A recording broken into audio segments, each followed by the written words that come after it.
So a bit of continuation, just a quick recap, hopefully. This is about realistic drawing or naturalistic realism, where you're drawing what you see. As mentioned, it's only an optional goal or method or tool for an artist. But basically, if this was a person's face or their entire body, the first thing that you do according to this principle is you want to recognize the overall silhouette shape. The overall shape. Now, very often you would eliminate, you wouldn't deal with appendages sticking out or maybe a feather in their hat that's sticking out. You'd stick to the whole shape of the body, but it might be somebody's face and their hair, or if they're, you can choose to either include or not include things that are sort of sticking out, and then you can add them later. But you have to have room on your paper. Make sure you don't commit to your paper doing this section and then not having the room for the length of the legs, for example. But that same principle applies to your entire composition. Every time you begin a composition, you make sure that you're centering it on your canvas or your paper so that you don't run out of space. Degas used to run out of space all the time on his drawings, and he would then sort of glue or tape other pieces of paper to it. And some of his great drawings are actually the result of taping many pieces of paper together. So it's good to know that. However, in this particular exercise, we're wanting to eliminate the need to do that. Because, for example, we may want to end up with the final piece on a surface that'll hang by itself, and maybe we don't take the time to add pieces of paper or whatever. You might want to just get there. So you do a quick plunge to try to get the overall shape. So for emphasis, I did something that's quite easy on a cell phone these days, which is removing the background. Is this, okay, this is crazy things. Here we go.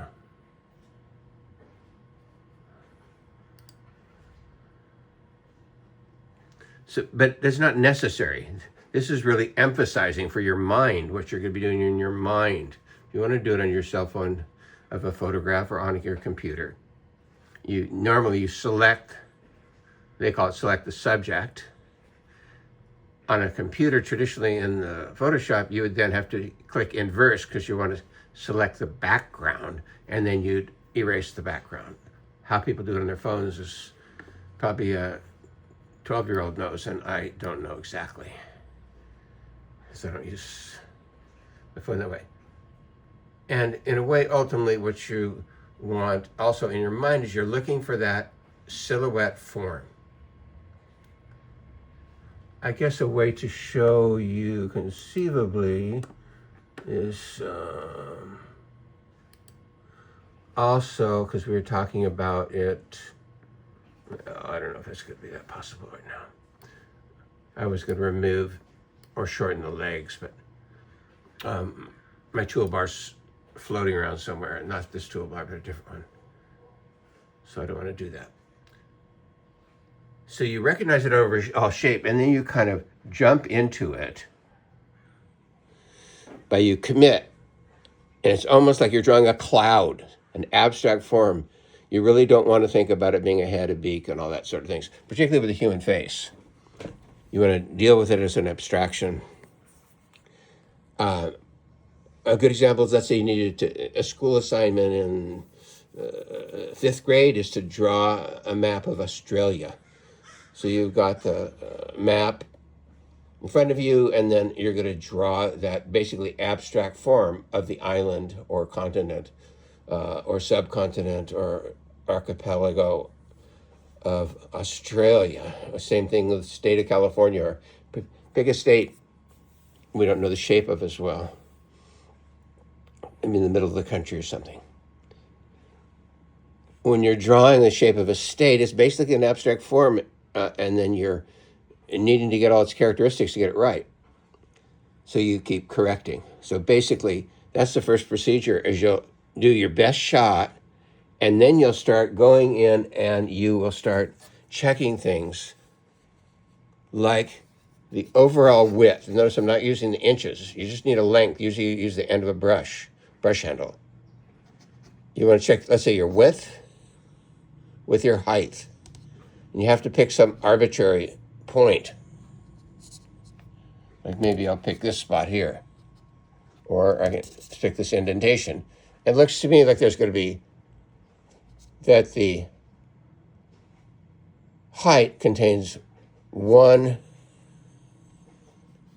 and maybe 1/4 width. Remember, I got the width here, grabbing a width. So this unit of measurement is all about width. And if I put it, I'm going to arbitrarily put it on that point there. And there's about 1, and at most it looks like 1/4.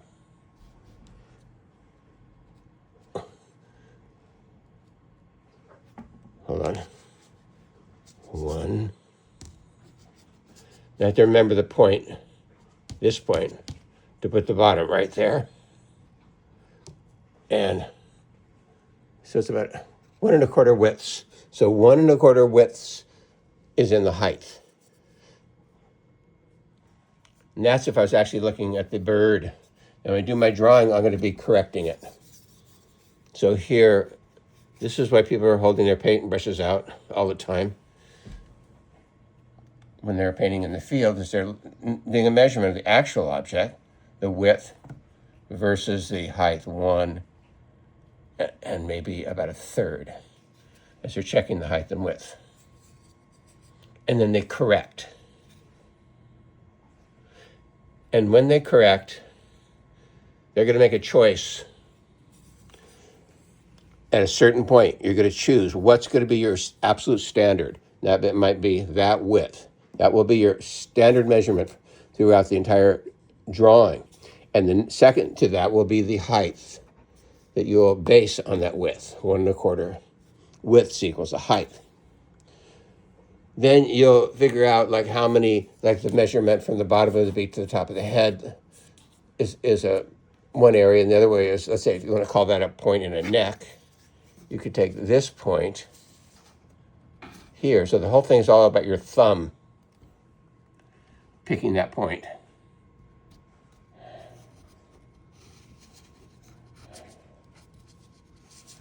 It's a little bit abstract of a form. So you want to double checking the head versus the body, you might go 1, 2, and it's about 2.5 of that head.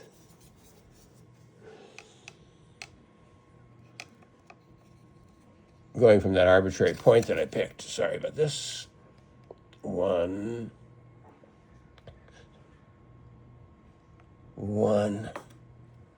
2. This is too awkward, sorry. And that's why I usually use a brush handle or something. Let me try it again anyway. So if I go here, top of the head to this shoulder point,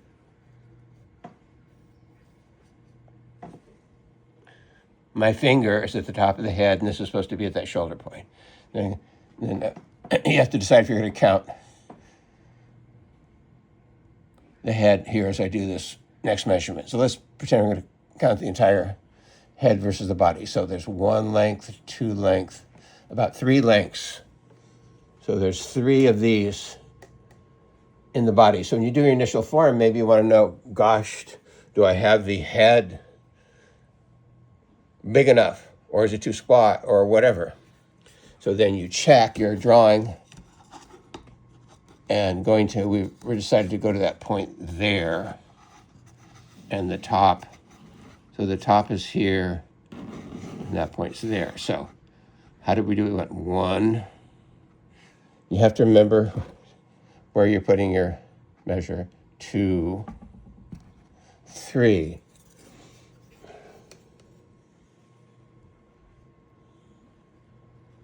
1, 2, 3. So there, it's about correct. If it wasn't correct, then you would choose what do you want to change? Like making the head smaller, making the head longer. If you're still early enough in the whole form, you might just say, gee, what I really need to do is the whole body needs to become smaller in relationship to the head.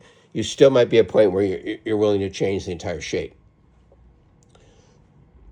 Pretty soon you're going to get fixed widths and dimensions. But it's really not about geometry. It's really about this organic response to the abstract shape of whatever you're drawing, in this case, this wonderful raven creature. And getting our minds away from a preconception where we might think a raven, like a bird, it's got a beak, it's got wings and a tail or something. I can't see that, fortunately. And which is great, if you're doing abstract work, that could be fantastic. In fact, I think it's a very stunning drawing.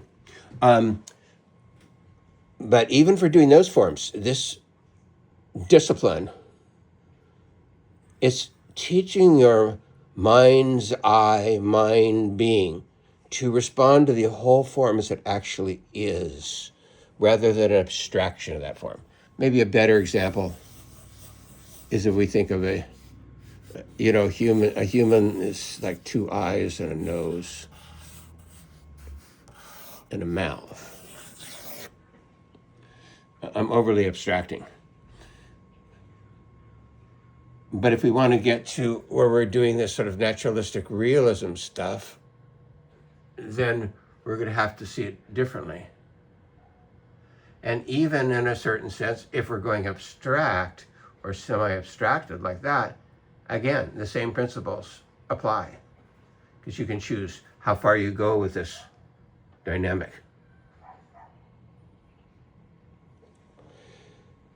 So you're using analytic part of your mind simply to be double checking. And the amazing thing as you do that, you'll start to see the sublime form of the raven, its breast swelling here, the other part of the wing sticking out from behind. And at first you wouldn't draw this line in, I drew it in later. The shapes of the body, the round and wonderful, adorable shapes, and then the legs, and it's the whole overall grace of this amazing creature. Corvid commonalis or something. The common raven. One of the most popular birds across the world, and definitely in the United States.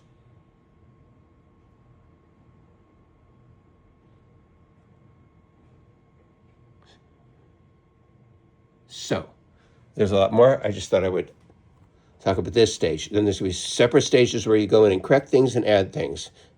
Add the level of the beak, the level of the eyes, the level of this, the level of that, double checking everything, the levels and lengths of the legs, double checking, correcting.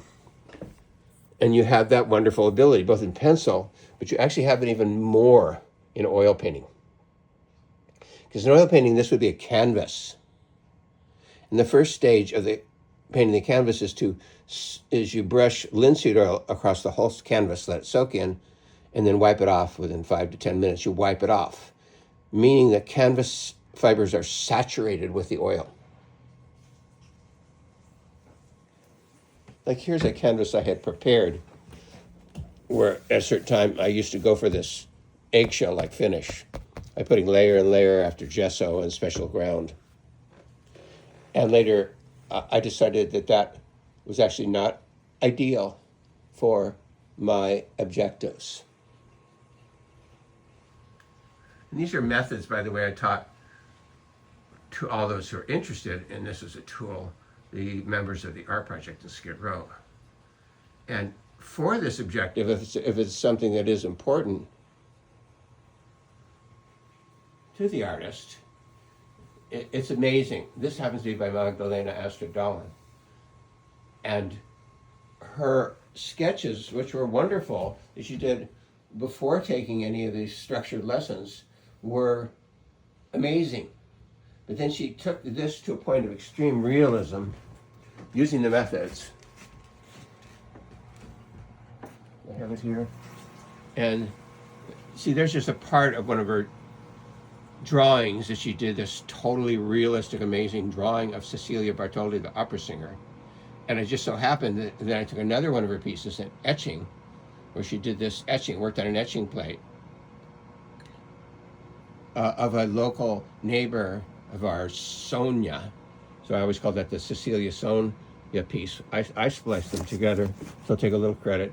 But she did these amazing drawings. The advance in her progress happened to be mind-boggling, and I happened to have. She let me keep her early drawings to show that progression for people that want to go to that place. Darlene Altamayer Dobbs, who painted this, also wanted to excuse the beeping noise. She also worked on extreme realism, and then both she and Astrid spontaneously on their own leapt from this extreme realism, kind of a tight realism, so to speak, which you see has tons of abstraction in it anyway. Because realism is made of abstraction. That's my whole lesson. And they jumped into this much more, for lack of a better word, like Bay Area figurative work. But they didn't know anything about Bay Area figurative painters. This is all on their own.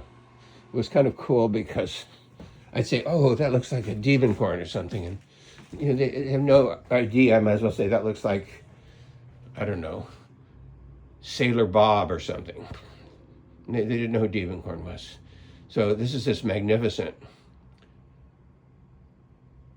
period that Astrid went into after working on realism more tightly for about a year. And she leapt into this, doing these amazing pieces. I mean, that's about as great a painting as one could paint. You know, and abstraction. Here's where Jerome, 6'7", 300-pound African-American gentle giant Jerome. He worked on realism, and then he did this as a type of abstraction, obviously.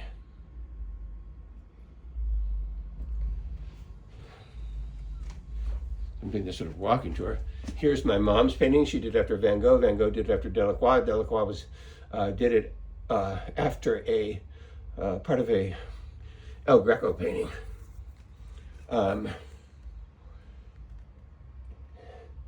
So here again, Van Gogh did some pretty tight realistic drawing early in his life, but he evolved into this much more convulsive, wonderfully convulsive post-impressionistic handling. By comparison with a very, very refined realism was, you might say, more primitive. Of course, we look at it the opposite, that was more advanced. Here it was a drawing I did of a doctor. It was a demo for somebody who had a commission to do that. And then we've been working on koi fish. There's various demos. This is the model we're working from. Oops, sorry. Don't have a big catastrophe here. So another when you're starting the koi fish, it's the same thing. You look at it as an abstract shape. It's amazing how much correction you have to do if your path proceeds in that way. It's the same thing if you're doing a lily pad.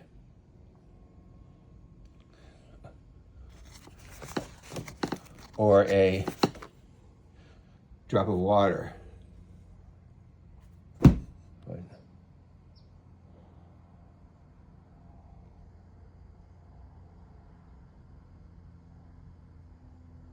Okay, enough for now.